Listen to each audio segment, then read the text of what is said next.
परम पदम गमयच्च परम धाम सगुरु परमेश्वरः सगुरु परमेश्वरः सगुरु परमेश्वरः। जय हो धर्म की जय हो, धर्म की शुद्ध सनातन धर्म की, सनातन हिंदू धर्म की, सनातन वैदिक धर्म की, सनातन मानव धर्म की, सनातन भागवत धर्म की। अधर्म का बल विनाश हो, अधर्म का प्राणियों में सद्भावना हो, प्राणियों में विश्व का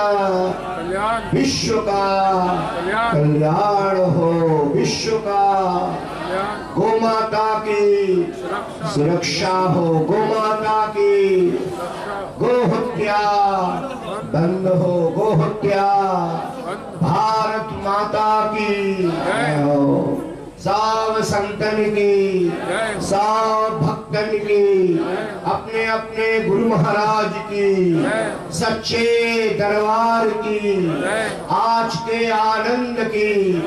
जय जय श्री राधे, जय जय श्री राधे, जय जय श्री राधे श्याम। परम प्रिय भक्तगण, আমাদের এই গৃহস্বামী কর্তৃক আমি অনুরুদ্ধ হয়েছি কিছু রাস বিষয় আলোচনা করার জন্য। রাস শাস্ত্রে আছে রসবৈষাহ রসম্যভরত্বা আনন্দী ভবতি। ভগবান হলেন রসস্বরূপ, মানে আনন্দ স্বরূপ, চিন্ময় স্বরূপ, চিৎঘন স্বরূপ, রসামৃত সিন্ধু স্বরূপ। ভগবান হলেন সমস্ত রসের সমুদ্র। সমুদ্র মানে বোঝো, ব্যাপক বিশাল সমুদ্র, রসের সমুদ্র। এইটি হলো রাস। রসানাম সমূহ রাস, রসের সমুদ্রকেই রাস বলা হয়। মানে আনন্দাম্বুধি, আনন্দরূপী সমুদ্রকে আস্বাদন করা। অনন্ত সুখের খনি নাহি পারাবা, আনন্দ সাগরে লহরে উত্তাল। তোমাদের সকলের মধ্যেই কিন্তু রাসবিহারী আছে। এই যে রস তোমাদের সকলের মধ্যেই আছে, স্বয়ং আত্মা পরমাত্মা রসের সমুদ্র, আনন্দের সমুদ্র তোমাদের হৃদয় মন্দিরে নিত্য নিরন্তর প্রবাহিত হচ্ছে, কিন্তু তোমরা কিছুই বুঝতে পারছো না। এমন মায়া তোমাদের আক্রমণ করে রেখে দিয়েছে যে তোমাদের অন্তরেই কিন্তু রসরাস ও রসামৃত সিন্ধু স্বয়ং ভগবানই আছেন, কিন্তু তোমরা বুঝতে পারছো। ভগবান গীতায় বলেছেন, উপদেষ্টা অনুমন্তা চ ভরত ভোক্তা মহেশ্বরঃ পরমাত্মেতি চাপ্যুক্ত দেহস্মিন পুরুষঃ পরঃ। আমাদের সকলের মধ্যেই পরম পুরুষ আছেন, আর পরম পুরুষ মানেই স্বয়ং রাসস্বরূপ, রসামৃত সিন্ধু। রসবৈষাহ উপনিষদে আছে, রস মানে স্বয়ং ভগবান, আর রসের যে সমূহ মানে সমুদ্র, রসের সাগর, তিনি হলেন রাস। সেই রাসবিহারী স্বয়ং ভগবান আমাদের হৃদয় মন্দিরে নিত্য নিরন্তর রাস করছে। যখন রাসের শুভারম্ভ হলো, তখন ভগবান গোপীদের আগে বস্ত্রহরণ করলেন। এগুলো বুঝতে হয়, কারণ অ্যাক্টিং শুনলে হয় না। আসল রাসটা শুরু হলো কেমন করে? প্রথমেই হলো বস্ত্রহরণ। ভগবান গোপীদের বললেন যে তোমরা এইরকম ভাবে স্নান কেন করছো? কাপড় খুলে এরকম ভাবে স্নান করা ঠিক না বলে ভগবান কাপড়গুলো নিয়ে গাছে উঠে গেলেন। এর মানেটা কি জানো? আমাদের শরীরটা কিন্তু একটা কাপড়। এই শরীর কিন্তু কিচ্ছু না, স্বয়ং মধ্যে যিনি বসে আছেন তিনি হলেন সবকিছু। এই শরীরটা একটা কাপড়। এই জন্য আমাদের সনাতন শাস্ত্রে মৃত্যু বলে কিচ্ছু নেই। কাপড় পরা এটাই হলো জন্ম, আর কাপড় ছাড়া এটাই হলো মৃত্যু। ভগবান গীতায় বলেছেন, ভাষাং জীর্ণা নিযথা বিহায় नवान गृहाति नरो पराणि तथा शरीराणि विहाय जीर्णा अन्यानि संयाति नवानि देहि। ভগবান নিজে অর্জুনকে বলছেন, অর্জুন তুমি যে কৌরব পাণ্ডবের যুদ্ধে তুমি দুঃখিত হচ্ছ, কৌরবদের মারবে, এটা এটা এটা দুঃখের কোনো কারণ নেই। কারণ মৃত্যু বলে আমার বেদান্ত শাস্ত্রে কিছু নেই। মৃত্যু মানে এই শরীররূপী কাপড়টাকে ছেড়ে দেওয়া, আর জন্ম মানে এই শরীররূপী কাপড়কে ধারণ করা। এই আমাদের বেদান্ত শাস্ত্রে জন্ম মৃত্যু বলে কিচ্ছু নেই। যারা মূর্খ তারা মনে করে এই মরে গেল আর এই জন্ম নিল। নতুন কাপড় পরা এইটি হলো জন্ম, আর পুরানো কাপড় ত্যাগ করে দেয়া এইটি হলো মৃত্যু। এইটি ভগবান গোপীদের দিয়ে বসছে, বলছেন যে তোমাদের কাপড় হরণ করলাম মানে কি, তোমাদের মান অভিমান দেহাত্ম বুদ্ধি সব নিয়ে নিলাম। এখন তোমরা চলো এই শরৎ পূর্ণিমায় যমুনার সামনে রাস করার জন্য। তাই গোপীরা গোপীদের দিকে ভগবান কাপড়টাকে নিয়ে নিলেন, মানে বুঝতে পারছো তো, মায়া মোহ অভিমান দেহাত্ম বুদ্ধি এটাকে চুরি করে নিয়ে। কৃষ্ণ ছিলেন চোর, আর মাখন চোর ওসব টাকা চুরি করে না। মাখন চোর মানে, মাখন মানে একটা আধ্যাত্ম তত্ত্ব, আসল জিনিসটাকে তিনি ধারণ করেন। অর্থাৎ আমাদের মধ্যে দেহাত্ম বুদ্ধি, দেহের প্রতি মান, দেহের প্রতি অভিমান, দেহের প্রতি আকর্ষণ, দেহের প্রতি মায়া মোহ, এটা একটা ভয়ঙ্কর বন্ধনের কারণ। আর এই বন্ধনের জন্যই আমাদের কুকুর বিড়াল শিয়াল গরু গাধা হয়ে জন্মগ্রহণ করে। গুরুর কাছে মন্ত্র নেওয়ার মুখ্য উদ্দেশ্য এই দেহের প্রতি অভিমান, মান অভিমান এগুলিকে ত্যাগ করা। এইটি ভগবান গোপীদের বস্ত্রহরণ করলেন, মানে মান অভিমান দেহাত্ম বুদ্ধি সরিয়ে দিলেন, যে তোমার মধ্যে আমার মধ্যে কোনো পার্থক্য নেই। আত্মা আর পরমাত্মার মিলন, এইটি হলো রাস, আর কিচ্ছু না। রাস আমরা হলাম, সকলে হলাম আত্মা, আর তিনি হলেন পরমাত্মা। এই পরমাত্মা আর আত্মার যে মিলন, এইটি হলো রাস, তাছাড়া আর কিচ্ছু না। তাই ভগবান তাদের বললেন, কিন্তু আত্মা পরমাত্মার মধ্যে একটা ওয়াল আছে, কাপড় আছে। কাপড় মানে দেহরূপী দেহাত্ম বুদ্ধি। এই কাপড় এটাকেই বলে মায়া। ভগবান এটাকে মায়া বলেছেন। এইটি হলো প্রকৃতি, এইটি হলো প্রধানা, এইটি হলো ব্যবধান সৃষ্টি করে আমাদের মধ্যে। এই মায়া মোহ অভিমান, এই কাপড়টাই ভগবান গোপীদের কাছ থেকে নিয়ে নিলেন। এখন চলো আমরা সব এক। তখন গোপীদের বললেন, চলো এখন তোমরা পবিত্র হয়ে গেছে, তোমাদের কাপড় রূপী মান অভিমান আমি সব নিয়ে নিয়েছি, তোমরা শরৎ পূর্ণিমার রাত্রে যমুনার তীরে আসো। কয়েক হাজার লক্ষ গোপীরা এসেছিলেন, আর ভগবান ছিলেন একা। আমার রাস পূর্ণিমা বিষয় অনেক আর্টিকেল আছে নিম্বার্ক জ্যোতিতে, এটা পড়ে দেখো যে রাস কাকে বলে। তো যাই হোক, সেই যে রস মানে স্বয়ং ভগবান, তিনি গোপীদের নিয়ে জীবাত্মা আর পরমাত্মার যে মিলন, এইটি হলো আমাদের রাসলীলা। সেই রাসলীলা নিত্য নিরন্তর যমুনার দিব্য অনন্ত অখণ্ড অনুপম সেই রাত্রিবেলা সেই রাসলীলা শুরু হলো। এক এক গোপী, এক এক কৃষ্ণ, ভগবানের সেরকম হয়ে গেলেন অনন্ত।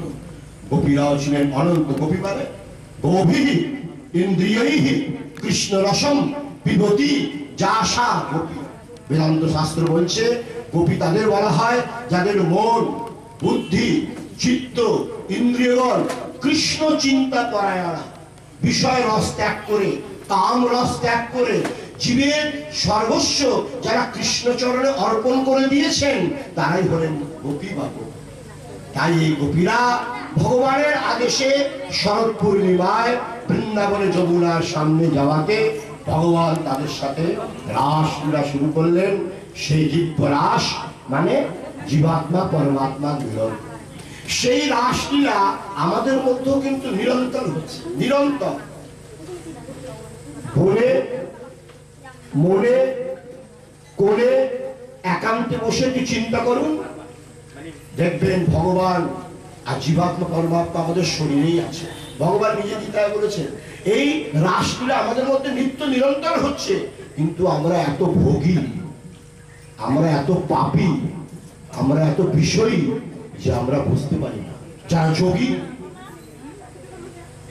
যোগী তারা এই জিনিসটা নিত্য নিরন্তর আস্বাদন করে, আর আনন্দে আনন্দ সমুদ্রে তারা প্রবাহিত হয়। অনন্ত সে সুখের খনি নাহি পারাবা, অনন্ত সুখ আমাদের শরীরের মধ্যে প্রবাহিত হচ্ছে। এইটি তো রাস, জীবাত্মা পরমাত্মার মিলন, অনেকদিন পরে ভগবানের সাথে দেখা। জীবাত্মা পরমাত্মার যে মিলন, এইটাকেই বেদান্ত শাস্ত্রে বলে সমাধি, আর ভাগবতে বলে রাস, আর গীতাতে বলে পরাভক্তি বা অনুপায়নী ভক্তি, আর বেদান্তে বলে সমাধি। সমাধি মানে সমাধানম, জীবাত্মা পরমাত্মানো সমাধানম।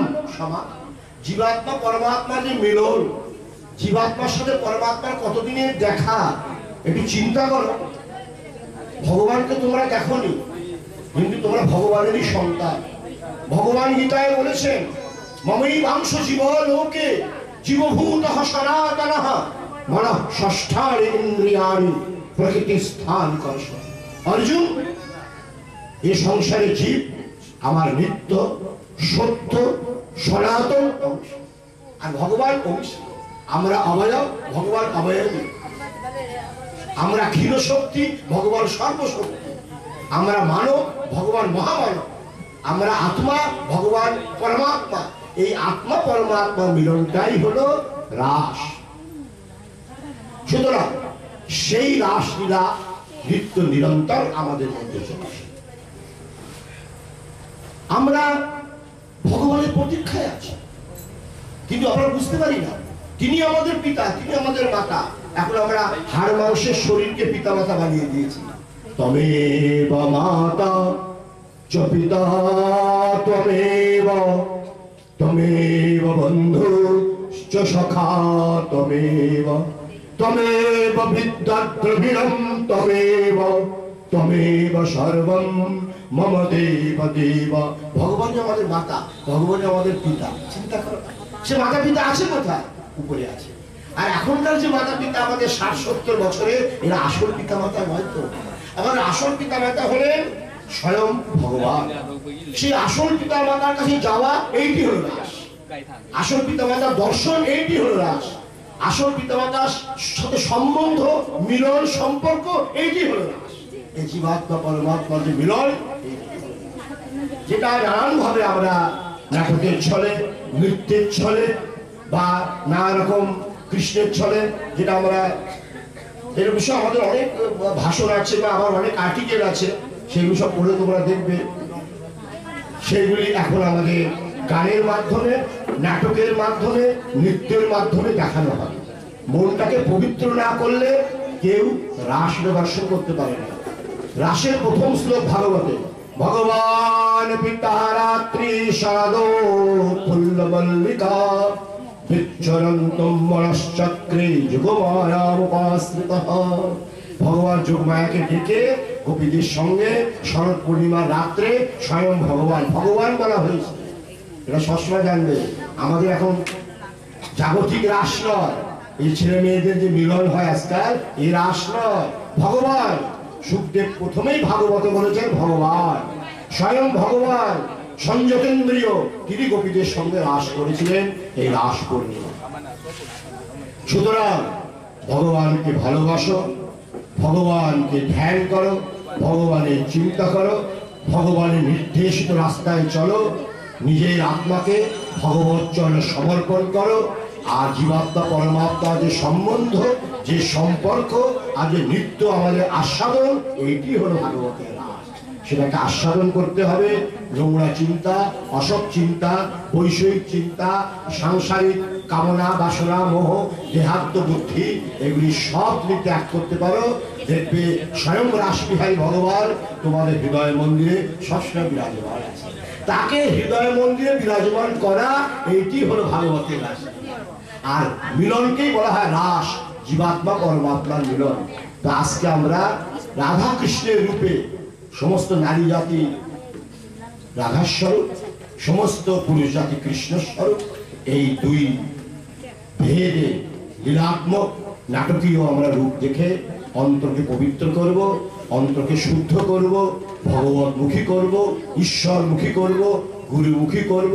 আমার বড় চঞ্চল মন, আমাদের এই মনটাকে একাগ্র যদি করতে পারো, তাহলে রাসের যে আধ্যাত্মিক রহস্য, যেটা শ্রীমদ্ ভাগবতে ব্যাখ্যাত হয়েছে সুখদেব কর্তৃক, রাস পঞ্চাধ্যায়, সেটাকে তোমরা আস্বাদন করতে পারবে। আর বলবো নাকি সময় হয়েছে ওদের? সুতরাং আমাদের সকলকেই সেই ভগবত অভিমুখী হবে। রাস মানে রসের সমূহ, আনন্দের সমূহ। जय कन्हैया लाल की, हाथी घोड़ा पाल की, हाथी देवो घोड़ा देवो आर देवो पाल की, जय कन्हैया लाल की, नंद के आनंद भयो, जय कन्हैया लाल की, नंद के उमंग भयो, जय कन्हैया लाल की। এই ভগবানের যে রাস, আনন্দ, রাস মানে আনন্দ, এই সাংসারিক আনন্দ নয়, মহানন্দ, আনন্দের সমুদ্র, এটাকে আস্বাদন করা, এইটি হলো রাস, আর কিছুই না। এই বিষয়ে বিস্তৃত ব্যাখ্যা করতে গেলে আমার লেখা অনেক আর্টিকেল আছে নিম্বার্ক জ্যোতিতে, সেগুলি পড়লে তোমরা বুঝতে পারবে রাস কি জিনিস। যাই হোক, ভগবানের কৃপা দৃষ্টি, ভগবানের আশীর্বাদ দৃষ্টি, ভগবানের কৃপাময় দৃষ্টি, দয়াময় দৃষ্টি, অনুকম্পাময় দৃষ্টি তোমাদের সকলের প্রতি বর্ষিত হোক, এই আমি শুভেচ্ছা রাখি। কিন্তু রাসলীলা নিত্য নিরন্তর চলছে, জানবে এটা বোঝো আর নাই বোঝো, আমাদের মধ্যে জীবাত্মা পরমাত্মা মিলন নিত্য নিরন্তর হচ্ছে। কিন্তু মাঝখানে মায়ার চক্করে পড়ে আর এই সংসার মোহের চক্করে পড়ে আমরা আমাদের স্বরূপটা, আমাদের নিত্য রূপটা আমরা ভুলে গিয়েছি। এই জন্য এই সংসারে বসে আমরা আমার বউ, আমার ছেলে, আমার মেয়ে, আমার বাড়ি, আমার গাড়ি, আমার হাড়ি, আমার শাড়ি, আমার মুড়ি, আমার মুরগি, আমার করে হয়ে গেলাম চামা। সংসারের মায়ামোহের মধ্যে ফেসে গেলাম। যেই দিন সেটা তোমার হয়ে যাবে, গীতার ভাষা, প্রভু সবই তোমার, তোমারই দেওয়া, তোমারই কেড়ে দেওয়া। এই সংসারে সবই তোমার দেওয়া, এই চোখটাও তোমার দেওয়া, কানটাও তোমার দেওয়া, মুখটাও তোমার দেওয়া, এই শরীরের যাবতীয় সব তোমার দেওয়া। সেই দিন তোমরা বুঝবে রাস কি জিনিস, গোবিন্দ কি জিনিস, সাধনা কি জিনিস, বেদান্ত তত্ত্ব, সাধন তত্ত্ব, ভাগবত তত্ত্ব কি জিনিস তোমরা বুঝতে পারবে। সুতরাং চিত্ত নির্মল না হলে, চিত্ত ভগবতমুখী না হলে, ঈশ্বরমুখী না হলে রাসের প্রকৃত তাৎপর্যকে আস্বাদন করা কঠিন। শ্রী ভগবানের কৃপা দৃষ্টি তোমাদের প্রতি বর্ষিত হোক, এই শুভেচ্ছা আশীর্বাদ জ্ঞাপন করে আমার কথার বিশ্রাম এখানে দিলাম। ওম শান্তি, ওম শান্তি, ওম শান্তি।